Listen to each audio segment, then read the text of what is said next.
আমার শাশুড়ি মা ভালোবেসে আমাদের জন্য বিরিয়ানি বানিয়েছিল।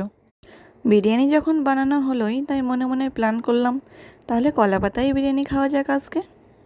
তাই বড়মশাইকে আমাদের কলা বাগান থেকে কলা পাতা কেটে আনতে বললাম। কলা পাতায় বিরিয়ানি সে যেন এক লোভনীয় ব্যাপার। দেখতেও যেমন সুন্দর লাগছিল, খেতেও হয়েছিল বিরিয়ানিটা অপূর্ব। আর শাশুড়ি মা ভালোবেসে বানিয়েছে বলে কথা, দেখতে খেতে দুটোই যেন অসাধারণ হয়েছিল। আর তার সাথে ছিল লাল লাল ঝাল ঝাল চিকেন কষা, গ্রামের একদম উঠোনে মাটির উনুনে রান্না করা। খেতে তো অসাধারণ হওয়ারই কথা। আর তার ওপর ছিল ভালোবাসার ছোঁয়া। আচ্ছা বলো তো, এখনও কাদের কাদের মায়েরা মাটির উনুনে রান্না করে? আমার মা, শাশুড়ি মা দুজনেই কিন্তু এখনও মাটির উনুনে রান্না করে।